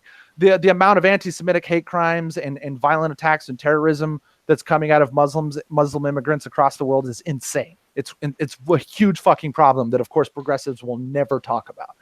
And so if you are a member of a group who is having hate crimes committed by like the dozens, if not the hundreds every year, some of which like brutalizing and hospitalizing Jews. Jews are fleeing Germany and Sweden, and they're even fleeing Australia and shit at this point. Yeah, so of course a Jew would, by self-interest, be against Muslim immigration. So, but the thing is, Jim Jeffries interviewed Avi Yemeni for his show, and Jim Jeffries has a cucked out progressive show on Comedy Central, which, by the way, Jim Jeffries used to be a very non-politically correct comedian, so he sold out really hard. Big fucking time. More likely he never really believed what he was saying to be. Oh wait, no, right. He actually doesn't care. He has no morals. I forgot. No, he used to have, semi-racist jokes. He had jokes about race. He had jokes about Muslims. He had jokes about religion. No, but remember there was that footage showing that he actually legitimately doesn't believe anything he ever says. Oh yeah, that's part of the story I'm telling right now. That's another example of that. So Avi Yemeni, being, like a right-wing sort of like semi, comparable to Tommy Robinson, but for Australia, and getting fucked with in similar ways. Not near as bad as Tommy, but Australia, as bad as it is not near as bad as the UK. The UK is a nightmare clown state. And Australia is really bad. So it's saying something. Right? Yes. So he says, I will give you an interview, but I have two conditions. Do not edit what I say so that you ask a question and then take an answer I gave to a different question. Don't dishonestly edit my review or my interview. You know what I'm saying, right? Like, don't don't put like things I didn't say to the questions you asked. And the other thing is, no matter what episode you put my interview on, do not put me on an episode with white supremacists. I'm not okay with that. And guess what? It's not just, hey, I don't want to be compared to white supremacists. He's a Jew. Lots of alt-right neo-Nazis are not fucking okay with fucking Jews, does not want to be compared to them. And it's absurd to ever, because like everyone's like, oh, neo-Nazis and the alt-right are bad because they hate black people. Yeah, they hate black people. They hate Jews more, way more. That's primary public enemy number one to these people. So comparing a Jew to the alt-right is insane. Like them doing that with Ben Shapiro, same thing. So to make sure they do not fuck with him, Avi Yemeni secretly recorded his interview with Jim Jeffries. They do not use that interview for 4 months. Right after Christchurch happens, they decide to feature Avi Yemeni on a show where they also interview white supremacists and alt-right figures, and they chop up what he says so that they dishonestly slander what he says to Jim Jeffries. So immediately, Avi Yemeni releases his secret tape of the interview and makes it blatantly obvious what Jim Jeffries did. And Jim Jeffries' fucking social credit goes down the tube fast. The only reason I know why Avi Yemeni, who he is because him taking down Jim Jeffries and saying, look at this lying fucking piece of shit, went viral, like millions of views in like 2 weeks. And everyone's like, yeah, fuck you, Jim Jeffries, like, fuck you, you fucking piece of shit. And apparently he's not the only person who did this to. He's just the only person who made sure he could prove what Jim Jeffries did. He's like, you fucking bastard. And guess what? He wanted to come to Comedy Central office, and he came to not only interview with Dave Rubin, Avi Yemeni did, but he also intended to try to meet face-to-face with Jim Jeffries. He was stopped and deported at the fucking airport. What? No reasons given. He was stopped, detained for 12 hours, and deported. What? At customs. Yeah. No reason given. What I think happened, some Comedy Central figures called and said, oh, this guy must be making threats towards us. Something like that happened. But anyway, yeah, I was talking to some fucking libtard progressive piece of shit in Jim Jeffries' comment section in his YouTube channel and saying like, hey, don't fucking... Here's something you shouldn't do, Jim Jeffries. You shouldn't fucking lie about people. And he's like, what? How did Jim Jeffries lie? You mean he exposed Avi Yemeni's racism? And it was hilarious. This guy was so delusional that I was going like, look, here are the links to the fucking videos where you can see what Jim Jeffries did. He's like, oh, I've already watched those. You're lying about them. I'm like, I know you didn't watch them. You're the fucking liar. And he kept bitching. It's like, so you're a racist and Avi Yemeni's a racist. And I'm like, hey, dude, let me stop you there. Islam isn't a race. The majority of Islamists in the fucking world are Asian and Polynesian. The most populous Muslim country in the world is Indonesia. Muslim is not a race. There's Muslims of every race in the world. It's one of the biggest religions in the world. It's not a race. And guess what? Which race do you think I'm racist against? Because we all know that you dumbass progressives think all Muslims are Arabs. Fuck, dude, the worst Muslims are African. Oh, my God. You want to know who's causing the majority of a lot of these issues? Now, organized terrorism, terrorist cells are usually Yemeni or fucking Saudi Arabian or Syrian or Iraqi, but Southeast Asia hates Arabs with a passion. That's the biggest threat to your average citizen, just like when it comes to hate crimes, random attacks, assaults, people firebombing bars and shit to protest alcohol and whatnot, black people. Like fucking, you don't even know what the fuck you're talking about. Some of the worst terrorists who have the biggest death tolls and attacks are Indonesian and Polynesian Muslim. Dude, this is not a race thing. It's like depending on what fucking negative effect, it's a different race every time. The most organized war-fighting fucking Muslims are Arab. The worst to the general populace, the rapists and abusers are fucking black. The ones who actually cause the worst bombings and shit are doing that shit over in the Asian continent, attacking like Dubai and fucking shit. Like fucking like Sri Lanka, that fucking happened. Like those are fucking Polynesian and Asians. Fucking... And dude, the other funny thing is a lot of people are trying to go like, oh, that's fucking ridiculous, and look at them attacking the Buddhists and shit. Have you seen the fucking Buddhists? You want to know why I want to fuck with the least? I don't want to fuck with an Indonesian Buddhist or one of these fucking Asian Buddhists. They're fucking psychos. They're like IRA bombers, like fucking cracked out fucking killers, dude. But the Buddhist fucking rebels are some of the most violent people you've ever seen in your fucking life, dude. You have no idea. Like, the shit is complicated, and this asshole has no idea what he's talking about. And I'm saying, like, dude, all you're doing is lying. You don't even know what you're talking about. And then he just kept being delusional and trying to call me a racist. And I'm like, already established you don't know that Muslim is a race. No, I know that. You're the one who said that it wasn't. I'm like, are you fucking delusional? How can you fucking lie about what I'm saying to you? This fucking comment chain is in text. Anybody, including you, can go back and read what I said. You're not even reading what I said. First. Fuck you. You're just giving me canned responses, and you're wondering why people call you an NBC is because you're a robot. You don't even have a brain. You can't assess reality. You're pre-programmed. And you wonder why people call you a non-player character with canned responses. That's what you are. It's not even a joke. It's not a meme. Shut up, racist. You fucking that's why I fucking sometimes I just take a break from politics, because this is what's running through my head. This fucking 25-minute rant where I've taken over the show. I'm sorry, we can move on. But this shit drives me insane because I hate liars. If there's something that drives me batshit insane, I fucking cannot stand liars. Like, don't fucking lie. And another, don't willfully lie. It's bad enough if you're just an ignorant fucking retard. I'm a really judgmental person. I don't cut retard slack. I don't try to educate because I don't believe that I have the persuasive power to be educational to these fucking people. My job is to mock and make them look like the horrible fucking monsters they are. It's up to somebody else to fucking reach out to these people and try to bring them over. I don't have the skills. I fucking hate these people too much. I'm too much of a pessimist. I'm too much of a fucking like absurdist, angry fucking person. I don't believe I can save these people. I kind of believe a little bit in the depths of my little black heart that somebody can save them. It ain't me. Fuck them. These people are disgusting. They offend me at like a fucking spiritual level, dude. I wouldn't piss on these people if they're on fire. I wouldn't rape you. I wouldn't even rape you. And the other thing is the thing that I feel like I'm morally righteous in this thing is because I don't care. If you're not fucking with people, you can believe whatever rinky-dink cartoon commie bullshit you want. The reason why I hate these people is because they are fucking with me. I could have still been an ignorant progressive who didn't know anything about politics like I was 3-4 years ago. But ironically enough, it sounds silly now looking back, but Gamergate was, I was like, whoa, I didn't do anything to you. I'm not part of your shit. I'm part of an incredibly inclusive thing where I fucking hang out with Bulgarians and fucking Venezuelans and Egyptians and shit on Steam. I know people from all over the world. I'm Mr. Cosmopolitan Progressive. I'm pro fucking tranny. I'm pro fucking fag. Like, what are you doing?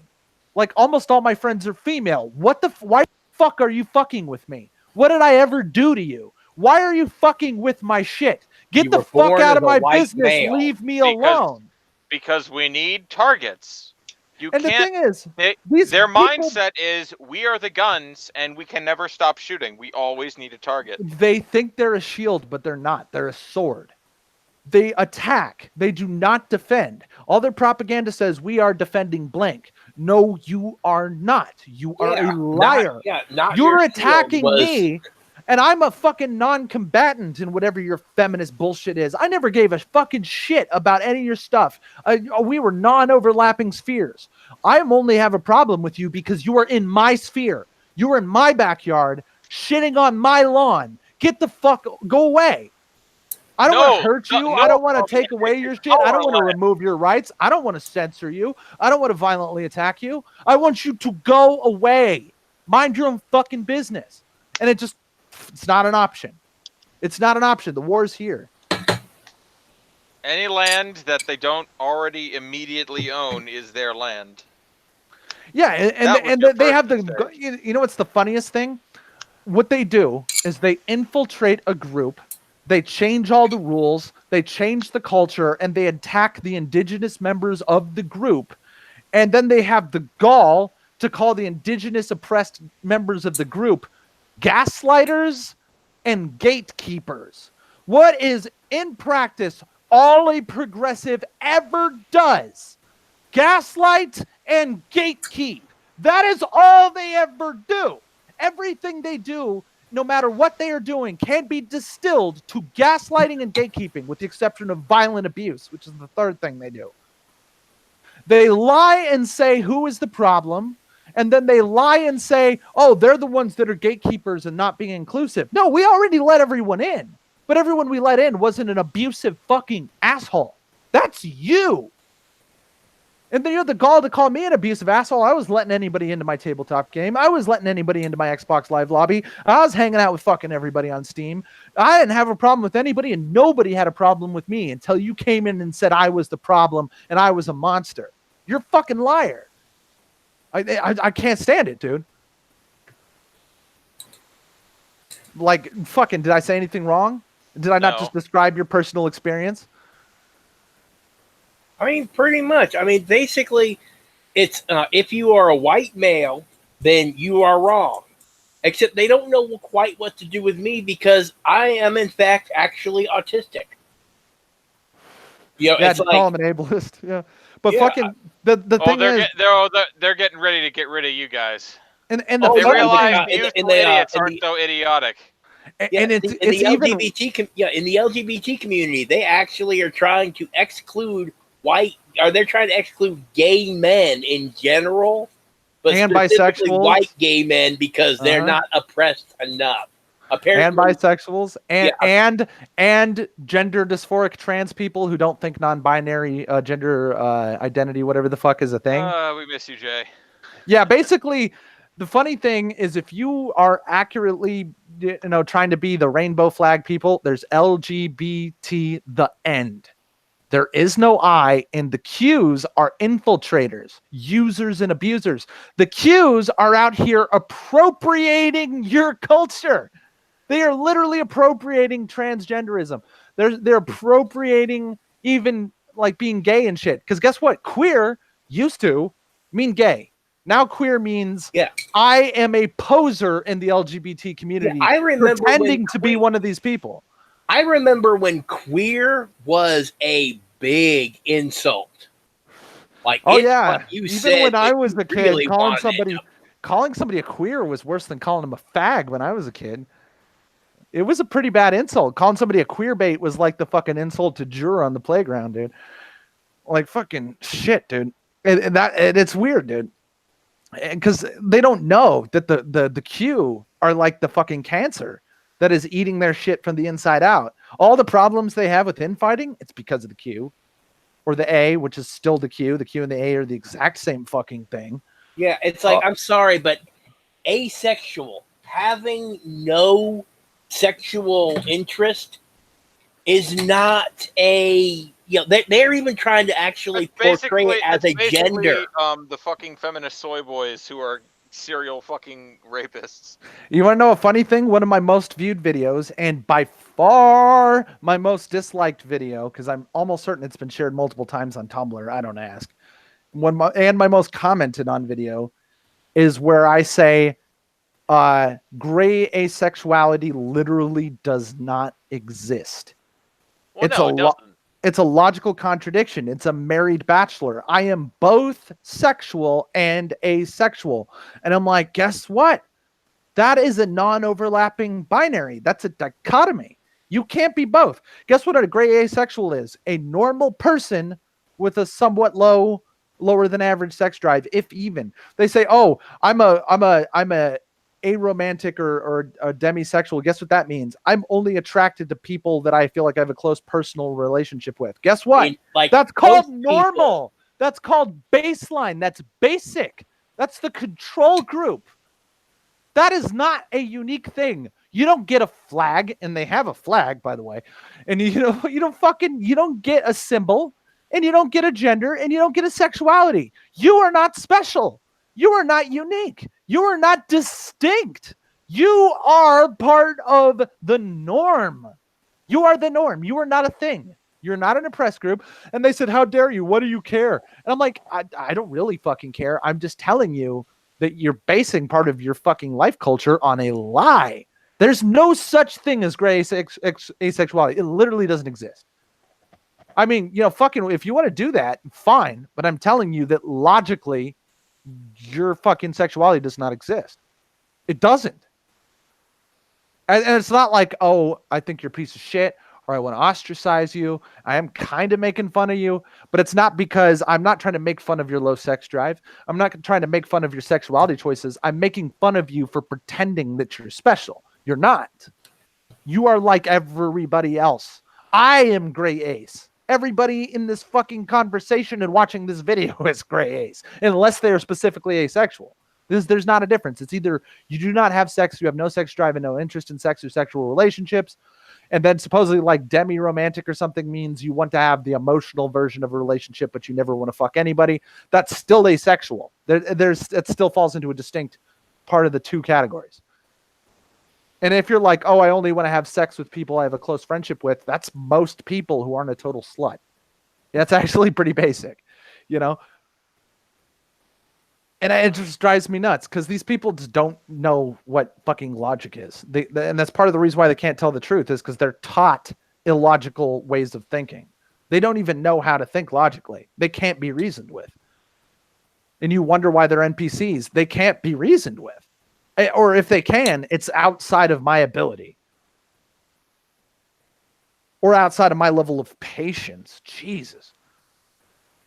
I have trans friends. I don't fuck with them. Because my trans friends, patience of Jesus. My trans friends are on hormones and they are sexually reassigned and they're not assholes. They don't think it makes them special. They don't lord it over other people. They just want to be left alone. And they are not, I am not male to female. It's like I am doing my best to live my life female.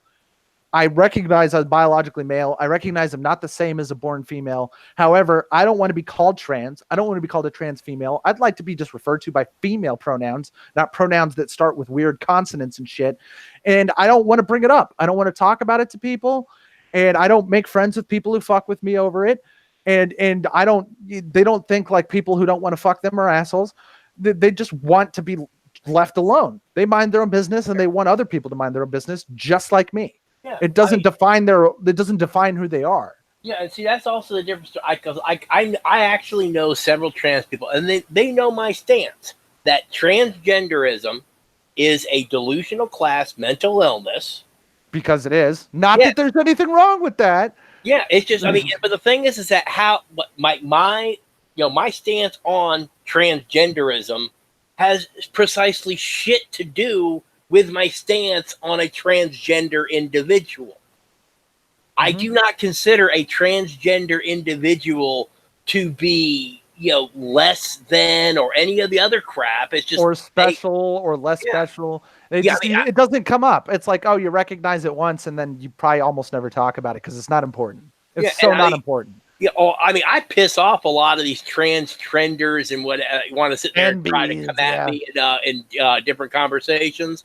And I sit there and I tell them, tell me how it is that an individual who wants to have completely healthy breasts and or genitals surgically removed because they think they're the wrong sex is in any way different whatsoever than somebody who wants to have their eyes chemically burned out because nature made a mistake and I'm actually a blind person and a sighted person. And there are people with that shit. They cut off their hands or cripple their legs. They're like, oh, that doesn't exist. I'm like, Google trans-able.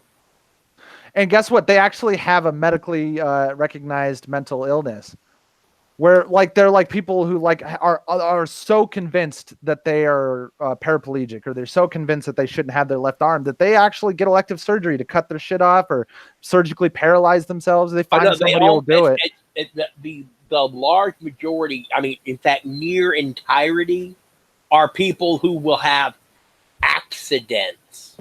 Yeah, they'll do it to themselves. Yeah. They will. I've literally seen articles about people who have blinded themselves or cut their arms off. Oh yeah, I mean, there was one girl who was in therapy, and her therapist, like personally, I think her therapist should be charged criminally with misconduct. Drano into her eyes so that she could align with her body map. God, she could have killed herself doing that, dude.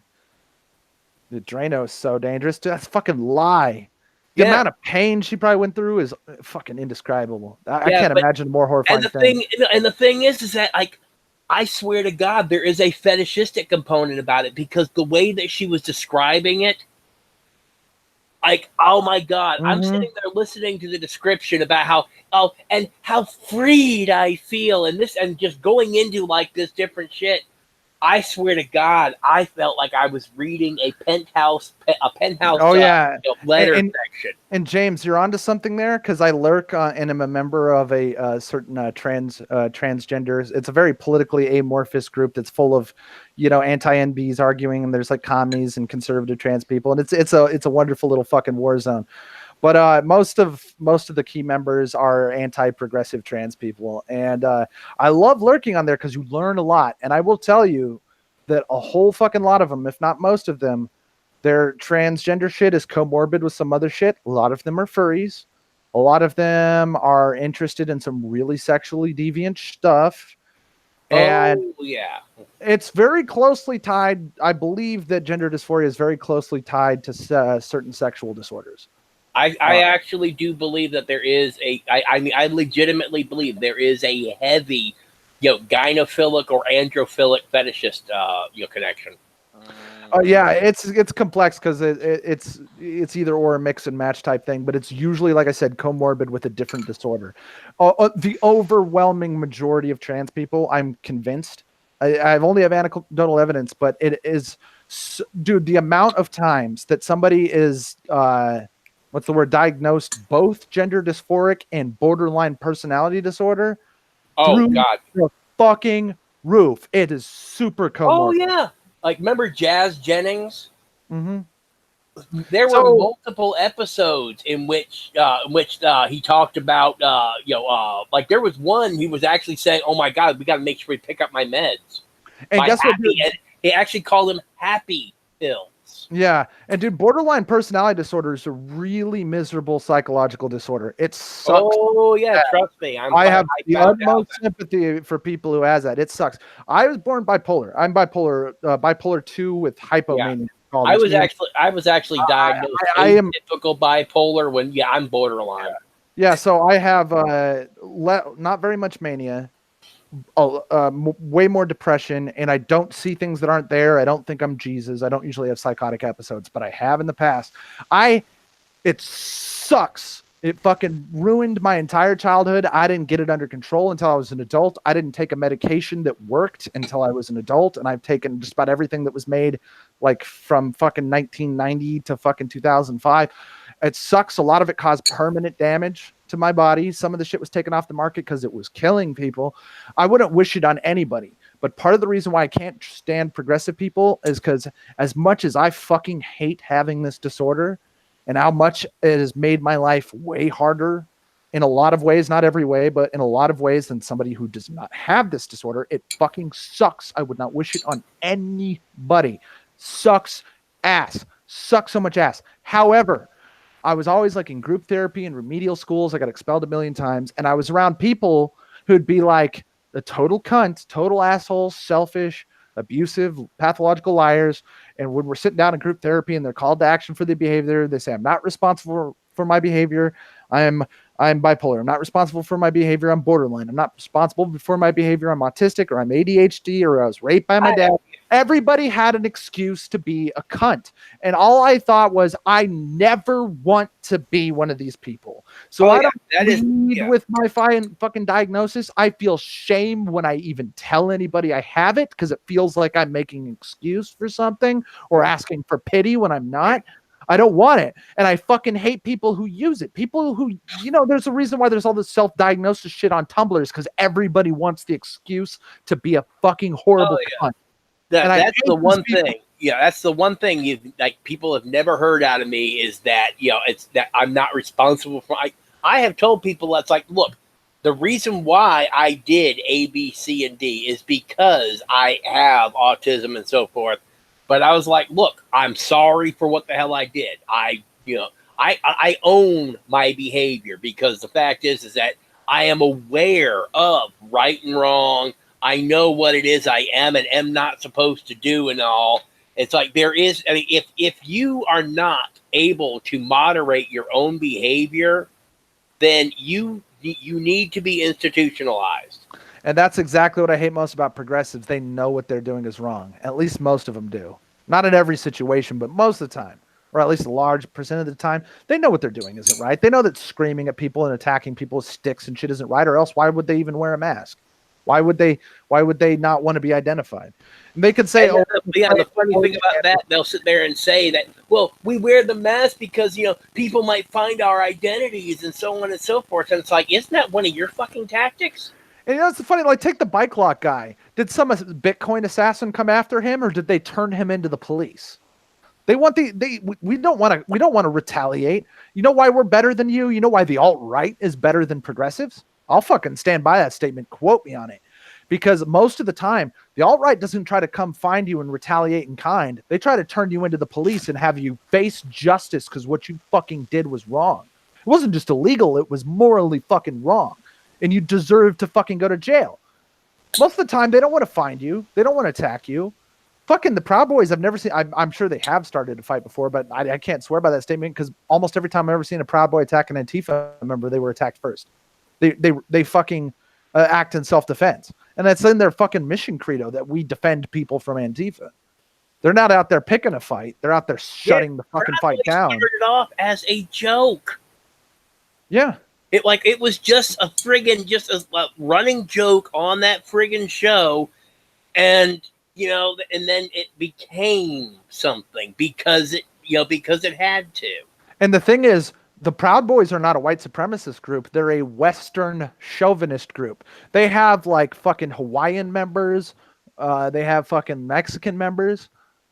I don't even know if the majority of Proud Boys are white. They're a fucking Western chauvinist masculinist group, and there's nothing fucking wrong with it. I've sit there and I've had people sit there and accuse me of being, of being sexist and misogynistic, and I'm like, I am not a misogynist. I am a chauvinist. It's like, I love women. I just think that I'm better than them. There are definitely probably plenty of ways you are. I mean, the fact, I firmly believe in the old traditions. A woman needs to stay barefoot and barefoot and pregnant and in the kitchen. All right. I mean, it's like. And I think if she wants to be there, she shouldn't be judged for being. Oh there. Yeah, I mean, that's what I said. What it is I think a woman should do has nothing to do with what I think she should be allowed to do. Yeah, those are two different things. Yeah. And one of the things I forgot to bring up when we were still talking about progressives, but we're still kind of on that topic, is the funny thing is a lot of times everybody says, oh, they just hate you because they're white male. That's not even the whole story. Because guess what they do to black people who don't toe the line? Guess what they do to women who don't toe the line? Guess what they do to gays and transsexuals who don't toe the line? Oh, yeah. They treat them worse than they treat us. Yes.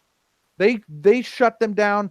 Just like Scientology, there ain't nobody that a Scientologist goes after worse than an ex-Scientologist. A suppressive person. Yeah, no bullshit. I had a friend of mine who went to log into her account, and her account was disabled. It was like, what the fuck? I watched, and she went through the whole securing your account thing, changed the password. They asked her if she wanted to delete a list like 17 insanely innocuous comments. The worst one that was on there was that she made a comment to somebody that's in charge of an art gallery about how it is that fan art was taken on a case-by-case basis. And I was like, she says, you do realize that by sitting this case-by-case basis thing makes it look like whoever's in charge is going to pick the artists that they like and freeze out the ones that they don't. And you're really going to damage your reputation that way. Which is absolutely fair as someone with experience in that realm. The fact is and Twitter's on record basically just saying, dude, and I don't know if you're talking about Twitter, but there's more websites that do this. Oh, no, Facebook. Oh, Facebook and Reddit does this too. I watched as she went through the whole process, and then it got to, do you want to delete people that you've recently added? And guess it was it was some random cosplayer that I'd never heard of, and Candace Owens. Jesus.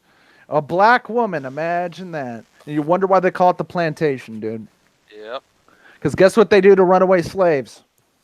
Holy shit. Dude. Yeah, and it drives me nuts. And that's why I can't go on any of these fucking websites, because it doesn't really even matter. They don't even follow their own rules. Because guess what? All it takes is for them to not like what you said to somebody. And it doesn't matter if it doesn't violate any rules, because guess what they do? They just say they call it targeting.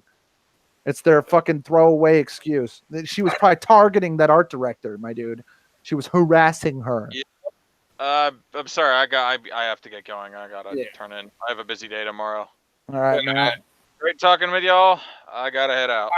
Yeah, because I've actually, I am in a, because I do have my Hulkbuster work on it in a little bit, but. All right, man. I think this is a pretty good conversation and not a bad stopping place. I mean, it was all basically the same subject. It's just fucking liars, dude. Well, ridiculous. Sometimes a short stream is a good stream to just let shit out before you do something destructive. Well, this is what I'm best at. This is what I usually do on streams. It's just we're a little bit more structured on Gleb's show. But I can just rant forever, dude. It makes me so angry. Oh, yeah.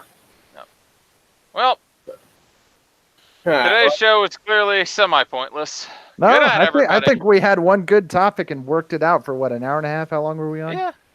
I'd say so.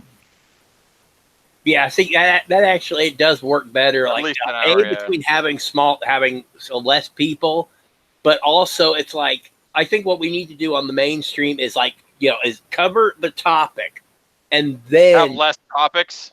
Yeah, well, having less topics, so that way we can actually, when we're doing the articles, rather than sitting there and as we're reading, commenting on whatever, read the article, and then go through it. Yeah. Do you know how much I blame myself for starting so many tangents? Because I'll just say a throwaway line about a related subject, and I just start a 10-minute conversation between Nick and Gleb or Nick and James, and then I get involved, and then all of a sudden I start to realize, oh shit, we should rein this in. And one of the things that frustrates me is Gleb doesn't like to put his foot down, and he's like, maybe he should hand off the fucking air horn. Because I generally know when I go oh shit, I started a 5-minute aside, and we should bring it back. Because we had to police it. And hit through our lives. And what's weird is he lets it go too long, because you can see when he starts to make a face, but he doesn't press the button. And then by the time he does press the air horn button, he's already mad. He should just press it early. I'm not going to be offended if he cuts me off. It's his show. I'm not going to take that personally. I don't think anybody on the show would take that personally. Yeah, but it's he thinks we will, so he feels like he's mad to have to do something mean. And it's it's not mean. You can press the air horn. It's your show. Yeah. Fuck off. I don't care. I just don't have a soundboard or anything, like I said when we started, it's my production values are that shitty. And I love how every time he says guys, and we all shut up, and then 6 seconds later he presses the air horn. That happens every time. Last time too. It's dude, Glebs, nobody was talking. No, because once he said guys, get back on topic, and we went, oh yeah, we should. We've been talking about motherboards and computers and shit for fucking 20 minutes. We can't stop. It's whatever, dude. We just have a nice little freeform show. I don't mind it either way. I mean, people listen to the fucking Joe Rogan Experience, so yeah. See, I actually like the Joe Rogan thing, because they will actually have a few specific. But it's not about Joe Rogan, is my major complaint. Well, it matters if Joe Rogan is organizing it in terms of a conversation, or if he's organizing it in terms of an interview. A lot of times when he has a comic, he's talking, and a lot of times when he has a scientist, he tries to let them talk more, and he usually does a good job. But sometimes he has a character on Ben Shapiro and starts talking over them. because he decides he has a beef and he doesn't recognize that he's steamrolling them too much. Yeah. I like his show when he's talking about somebody I'm interested in, like when he has Graham Hancock on, or I watched the was it Steven Crowder one. He tried to talk over Steven Crowder. I don't think he had all that much of a problem with Steven Crowder. I always laugh at like when young Jamie, his progressive fucking technician guy, just throws a fit. Is he like that swole like soy faggot? Yeah, he's got like this much younger soy boy, named Jamie, and he does a good job helping organize the Hispanic? show. I don't know. I haven't actually looked at him, but I know his politics are bullshit. But I also like he brings on somebody and then he talks about their interests rather than the things you'd think an interviewer would ask. Like he brought on James Hetfield of Metallica and they talked about beekeeping for an hour. It was awesome. Oh God, that's just something you don't know about the guy. Hetfield is not the most retarded one in that band. Never mind. Oh no, dude, Hetfield I'm thinking of Ulrich. Cool. Lars Ulrich, the drummer, is the faggot. Who killed Napster and everything. James Hetfield is a cool guy. Yeah, never forget Metallica set back the entire music industry by 10 years by pulling that Autismo shit. Yeah. My favorite musician he ever had on was the guy who, Billy something, the guy who did Smashing Pumpkins. That guy was so based you wouldn't believe. Yeah, Billy Corgan was the most based musician he ever had on that show. Yeah, Billy Corgan was awesome because Billy Corgan said he was supporting streaming rights. And he said, like, dude, if I was part, like, what do you call it? Joe asked him straight up, like, what do you think like illegal music downloads cost you? And he said, oh, easily $20 million. And he was pro music downloading. And he said he didn't have a problem with it. And he was like, he's on camera in an interview in like 1998 saying, dude, streaming is the way of the future. Internet downloaded music is the way of the future. And you know why? Because and he blamed the record companies. Touring and artists make more money directly from touring. It's a risk-reward thing, and the rewards are fucking huge. Yeah, and he said that the record companies could have gotten out ahead of this shit and supported it, and they were just delusional and thought that CDs were going to last forever, or physical media was going to last forever. And he says it's all their fault. It's all their fault. He blames the record companies. He's so fucking based, you wouldn't believe it. Billy Corgan's a cool guy. I still miss when Smashing Pumpkins have James Iha guitarist. I like the post Iha and their weird synth shit. I never was about it, but I never hated. Do you like A Perfect Circle? Oh yeah, but not all of it. Yeah, it depends. But Perfect Circle is great because Billy Howard on most of the albums is doing guitar. Well, to be honest, I couldn't tell you. Yeah, to be honest, I couldn't tell you half the bands that I actually like. It's like a song will come on and be like, "Oh yeah, I like this one," and yeah. And having this a la carte, get a song, you don't have to buy the whole fucking album thing has been good for the music industry. Oh, yeah. There's so many people who come out of nowhere because they just got this nice single and you don't have to buy their whole fucking album. And they can make all this money off because a lot of times on albums, like the best shit on that album is not the single. Oh, it happens so often. There's so many bands. My favorite band, Coheed and Cambria, their single is never their best song. Never.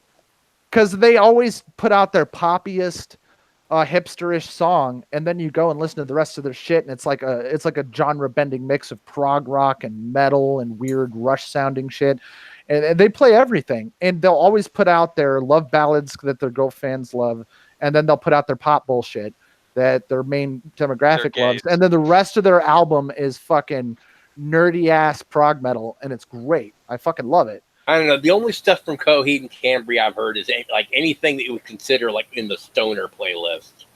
They have some stuff like that, but not a lot. Their earliest stuff was a little bit stonerish, but not really. It's all concept album shit. Like they have a comic book that they release with the albums, and the story's kind of fucking cool. I even think if Nick would like the Amory Wars, like it might be his kind of shit.